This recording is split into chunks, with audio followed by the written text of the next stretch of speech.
Freelancers अपने tax की return कैसे फाइल कर सकते हैं? अगर आप भी फ्रीलांसर हैं या आपके गूगल से, यूट्यूब से, कहीं से भी पेमेंट आती है तो ये वीडियो आपके लिए बहुत इम्पोर्टेंट है। आज हम देखेंगे कि हम एक फ्रीलांसर की टैक्स की रिटर्न कैसे फाइल कर सकते हैं। बिस्मिल्लाहिर्रहमानिर्रहीम, अस्सलाम वालेकुम। आपको अपने channel A to Z tax consultant पे वेलकम कहता हूँ। नाज़िर, मैं हूँ आसिफ नदीम और आप देख रहे हैं मेरा यूट्यूब चैनल और फेसबुक पेज। डिस्कशन का टॉपिक जो है वो फ्रीलांसर के टैक्स रिटर्न के हवाले से है कि आज हम देखेंगे कि फ्रीलांसर अपने टैक्स की रिटर्न कैसे फाइल कर सकते हैं। इंशाल्लाह कोशिश करूंगा कि कंप्लीट आपको बताया जाए। कुछ लोग होते हैं कि जो कहते हैं कि भाई आप स्टार्टिंग में जो है ना वो बहुत ज़्यादा टाइम लगा देते हैं, आप आगे जो है ना वीडियो को चलाते नहीं हैं। तो मेरा मेन मकसद होता है कि ये वीडियो में बनाने का मकसद सिर्फ उन लोगों को समझाना है जो अभी टैक्स के मामलात को देख रहे हैं लेकिन वो अभी न्यू हैं, जिनको पता ही नहीं है। ठीक है, आप के यहाँ पे जो देखने वाले ऑडियंस हैं वो और तरह पे भी होते हैं, वो ऐसे भी होते हैं जिनको पहले कुछ चीज़ों का पता होता है लेकिन उन्हें कुछ एक आध पॉइंट देखना होता है। लेकिन मैंने जो कोशिश करनी होती है वो वीडियो बनानी होती है वो उन ऑडियंस के लिए बनानी होती है जो लोग बेचारे अभी न्यू हैं टैक्सेशन के मामलात में, जिनको भी टैक्सेशन का नहीं पता, उनके हवाले से। इसलिए मैं थोड़ा सा डेप्थ में जाके तो चीज़ों को समझाने की कोशिश करता हूँ। तो चलिए स्टार्ट करते हैं। आपने पहले अपना आईआरएस पे लॉगिन करना है। लॉगिन करने के बाद आपने जाना है नॉर्मल रिटर्न। यहाँ पे जाएंगे आप, अपना यहाँ पे टैक्स ईयर सेलेक्ट करेंगे, 2024 है और इसको सिलेक्ट कर लेंगे और कंटिन्यू कर देंगे। जैसे ही करेंगे तो आपके सामने अब ये वाली आपकी विंडो ओपन हो चुकी है। अब यहाँ पे आपने अपना डाटा एंट्री स्टार्ट कर देनी है। अब आप यहाँ पे इंपोर्ट प्रीवियस रिटर्न का डाटा पहले कर लें और अगर कोई प्रीवियस रिटर्न के अंदर कोई डाटा होगा तो आपका सारा का सारा डाटा जो है यहाँ पे डिस्प्ले हो जाएगा। लेकिन अगर नहीं है तो आपने अपनी अगर वर्किंग की होगी तो आपको इजी होगा अपने टैक्स की फाइलिंग करते वक्त। क्योंकि देखिए मैं आपको पहले बताता हूँ कि मैं कोई भी रिटर्न फाइल करता हूँ तो मैं उसकी पहले वर्किंग करता हूँ, वर्किंग करने के बाद मैं रिटर्न फाइल करता हूँ। तो आप भी ये काम लाजमी किया करें। तो चलें नाज़रीन स्टार्ट करते हैं। सबसे पहले मेरे पास जो है वो जो फॉरेन इनकम है मेरे पास, जो कि 28,67,000 रुपये, मैं इसको यहाँ से कॉपी करूँगा और यहाँ पे मैंने, क्योंकि मैंने आपको लास्ट टाइम भी बताया था, अभी दोबारा बता रहा हूँ कि फ्रीलांसर की जो इनकम होती है, अगर फ्रीलांसर है आप तो आपकी इनकम की 3 जगह पे पोस्टिंग होनी है। सबसे पहले आपने कहाँ पोस्टिंग करनी है?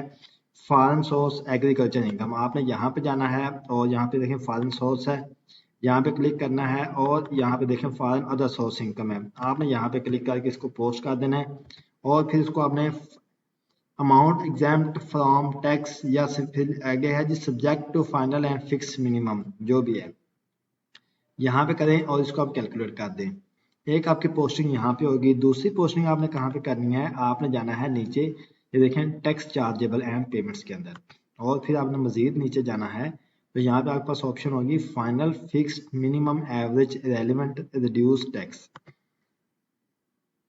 क्लिक करें तो अब आपके पास ये फॉर्म ओपन हो जाए। इसमें सबसे नीचे आप आए एंड पे बिल्कुल, तो यहाँ पे देखें दो चीज़ें हैं। एक यह है कि IT and export of IT and IT E services under section 154 और टैक्स रेट है जी 0.25%, और दूसरा भी सेम सेक्शन सेम है और टैक्स रेट है 1%।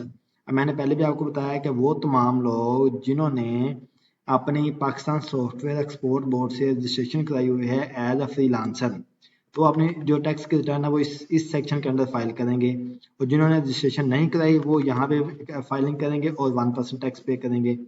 अब मैं जिनका फाइलिंग कर रहा हूँ, इन्होंने क्योंकि अभी तक रजिस्ट्रेशन नहीं कराई तो मैं उनका 1% के हिसाब से टैक्स फाइल करूंगा। अगर मैं इसी को सेम को अगर मैं 0.25 में देखूँ तो ये आपका अच्छा खासा टैक्स बचता है। देखिए यहाँ पे 1 के हिसाब से 28,000 टैक्स बन रहा है, 0.25 के हिसाब से सिर्फ 7,000 का टैक्स बन रहा है।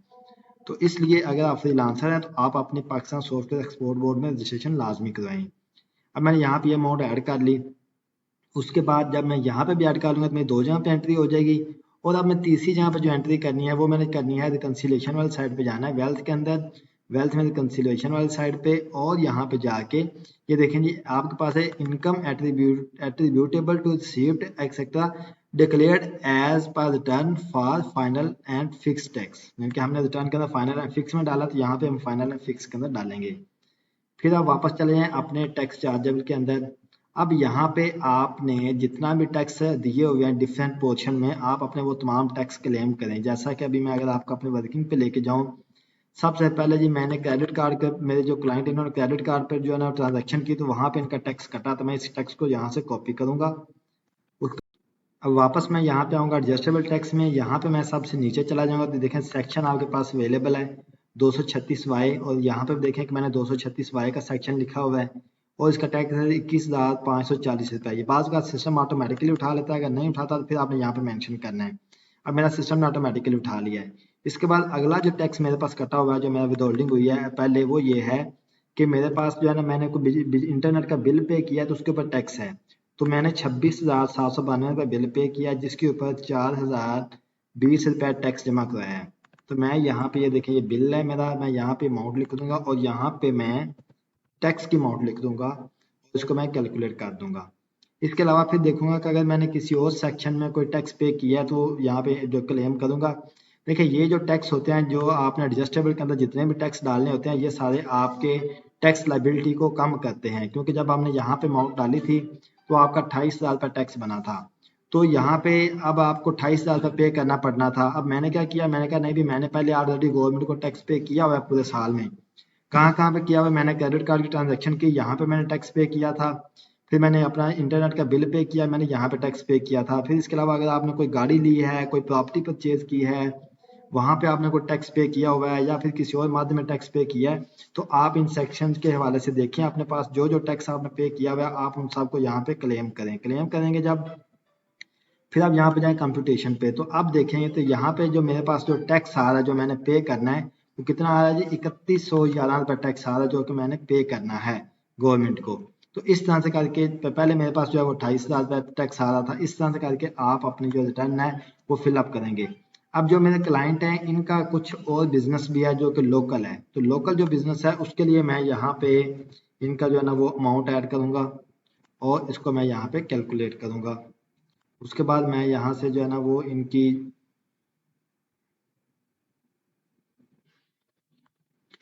बिजनेस एक्सपेंस, सबसे पहले जनाब इनका जो रेंट है वो है जनाब, उसके बाद इनका जो ट्रैवलिंग का है,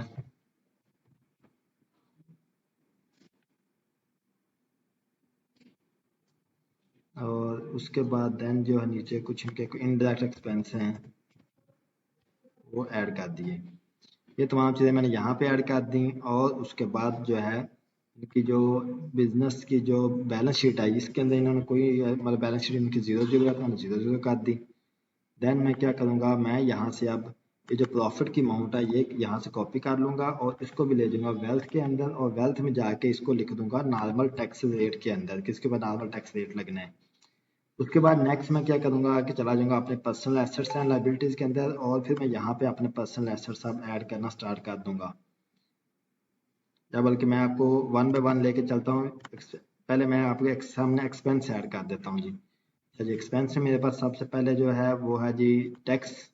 टैक्स मेरे पास है 25,560 रुपये, तो मैं यहाँ पे लिख दूंगा जी 25,560 रुपये टैक्स लिख दिया। उसके बाद मेरे पास जो है वो जी इंटरनेट का बिल है, तो वो मैं यहाँ पे लिख दूंगा। वो मेरे पास है जी 26,792, 26,792। और देन उसके पास मेरे पास जो है वो मेडिकल है, क्योंकि इनका कोई इनका जो है ना फैमिली में किसी का जो है वो मेडिकल इलाज चल रहा था, ट्रीटमेंट चल रहा था, उसके बाद अच्छा खासा इनका मेडिकल एक्सपेंस है, मैंने वो लिख दिया। और फिर एंड पे कुछ अदर जो है घरेलू अखराजात जो हैं वो भी लिख दिए हैं, तमाम चीज़ें मेंशन कर दी। देन मैं क्या करूँगा, पर्सनल एसेट्स पर जाऊँगा और यहाँ पे देखूँगा सबसे पहले जो है वो इनका बैंक अल हबीब का अकाउंट है, वो अकाउंट यहाँ पे मेंशन करना है हमने। तो वो किस तरह से मेंशन होगा कि आपने जाना है पर्सनल एसेट्स एंड लाइबिलिटीज़ में, यहाँ पे जाके आप पास ये देखें investment non business account and annuity सारी चीज़ें आ रही हैं, तो यहाँ पे आप बैंक अकाउंट जो है वो मेंशन करेंगे। अब यहाँ बैंक अकाउंट मेंशन कर दिया है, और यहाँ पे मैं बैंक का जो बैलेंस है वो मेंशन कर दूंगा कि बैंक का क्लोजिंग बैलेंस क्या है जी, 8,20,446 रुपये। तो मैं यहाँ पे बैंक का क्लोजिंग बैलेंस जो है वो मेंशन कर देता हूँ। उसके बाद जो है इसको मैं साथ साथ कैलकुलेट करता जाता हूँ और वापस जाता हूँ वर्किंग शीट पे। यहाँ पे देखता हूँ कि जी इनके पास मोटरसाइकिल है, तो मैं मोटरसाइकिल की जो प्राइस है वो यहाँ से कॉपी करूँगा और यहाँ पे जाऊँगा। देखें मोटर व्हीकल है, तो यहाँ पे इसको प्लस करूँगा, यहाँ पे लिखूंगा जी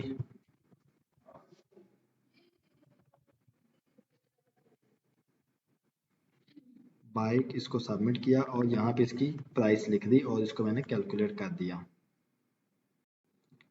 उसके बाद मेरे पास इनके पास ना कोई ज्वेलरी है, इनको गोल्ड जो है ना मिला है वालिदैन की तरफ से शादी के ऊपर। तो मैं उस गोल्ड की जो प्राइस है और गोल्ड को ऐड करूँगा। अब जो इनको शादी पे गोल्ड मिला है वो है जनाब इनका 10 तोला गोल्ड है जी। ठीक है, ये है मेरे पास 10 तोला गोल्ड है, इनको शादी पे मिला है वालिद की तरफ से। और इसको मैं यहाँ पे ऐड कर देता हूँ और इसका जो रेट है वो मैं भी यहाँ पे at the rate of rupees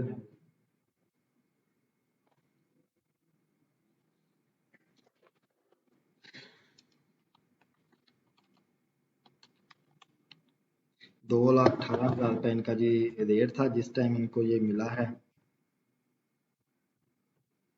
मैंने वो रेट लिख दिया और इसको मैं सबमिट कर देता हूँ और यहाँ पे इसकी टोटल अमाउंट लिख देता हूँ 21,80,000 रुपये टोटल गोल्ड की वैल्यू है वो लिख दी। उसके बाद इनको यहाँ पे गोल्ड जो है वो इनको फादर इन लॉ की तरफ से भी मिला है, जो इसकी जो है जी 10.5 तोला है और वो भी इनको इसी रेट पे ही तकरीबन मिला है। तो मैं यहाँ पे क्या करूँगा कि इनका वो भी गोल्ड लिख देता हूँ और वो है जी 10.5 तोला।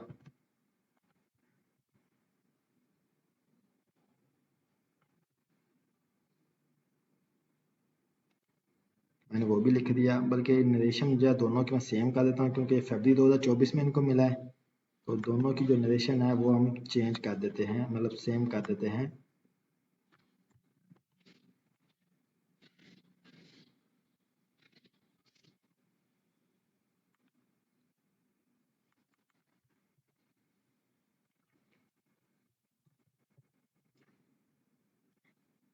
और इसकी जो प्राइस बनती है 10.5 तोला गोल्ड की वो है जी 22,99,000 रुपये।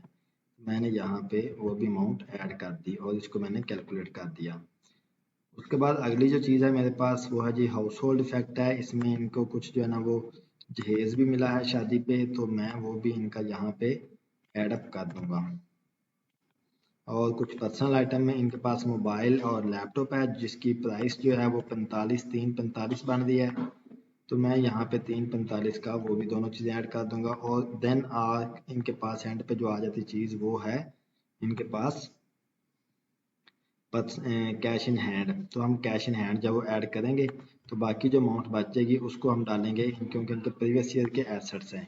आजकल क्योंकि सिस्टम जो है वो एक एरर दे रहा है कि जो प्रीवियस ईयर के एसेट्स जो ऑटो नहीं उठा रहा, इसलिए मैंने वर्किंग की हुई है। मैं वर्किंग के मुताबिक जो पिछले साल के इनके एसेट्स हैं वो ऐड करूँगा। बाकी जो इनका डिफरेंस अमाउंट होगी उसको मैं कैश इन हैंड में जो है वो इसको प्लस माइनस कर दूंगा। लेकिन ये इनके पास जो है पिछले साल के एसेट्स थे, प्रीवियस ईयर एसेट्स थे।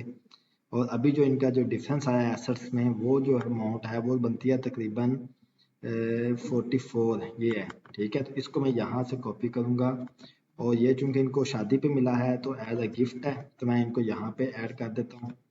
और सॉरी, इसको यहाँ से निकालना है, बल्कि आउट इन फ्लो वाली साइड पे गिफ्ट के अंदर ऐड करना है। यहाँ पे ऐड कर दिया। या इसमें से हम ऐसा करते हैं कि 21,80,000 रुपये क्योंकि इनको वालिद की तरफ से मिले हैं तो वो हम इधर डाल देते हैं और बाकी जो अमाउंट है उसको हम गिफ्ट में डाल देते हैं। 22,99,000 रुपये वालिद की तरफ से इनको गोल्ड मिला था तो वो हमने वालिद की तरफ से डाल दिया। जी बिल्कुल। और बाकी जो अमाउंट बचेगी उसको हम डाल देंगे इनके ससुर की तरफ से, यानी कि एज ए गिफ्ट मिला है 21,80,000 रुपया, तो हमने यहाँ पे डाल दिया। और फिर नेक्स्ट जो है अब ये किसी 4,000 का डिफरेंस जो है इसको हम यहाँ पे जो है वो वापस डाल देते हैं अपने एक्सपेंस के अंदर, ताकि इसकी जो कंसीडरेशन है वो कंप्लीट हो जाए, इसमें कोई डिफरेंस ना आए। ये हमारी रिकन्सिलेशन पूरी कंप्लीट होगी और अब ये हमारी जो रिटर्न है ये बिल्कुल रेडी है फाइल करने के लिए। अब क्योंकि मेरे पास 3100 रुपये बना था टैक्स पेएबल, तो मैंने इसका ऑलरेडी टैक्स का चालान बना के इसको मैंने पे जो है ना वो कर दिया हुआ है, पे कर दिया हुआ है और उसको क्लेम भी कर लिया है। ठीक है, तो मैं इसको वापस जाता हूँ डाटा पे और डाटा पे जाके तो अब मैं इसको करता हूँ पहले सेव करके अब मैं इसको कर दूंगा यहाँ पे सबमिट। मैंने सेव कर दिया, अब मैं इसको यहाँ से करूँगा सबमिट। सबमिट करके यहाँ पे अपना जो कोड है वो मैं यहाँ पे इंटर करूँगा और इसको सबमिट कर दूँगा। तो ये था सिंपल सा प्रोसेस कि हम किस तरह से अपनी फाइलिंग कर सकते हैं अगर हम फ्रीलांसर हैं। अस्सलाम वालेकुम।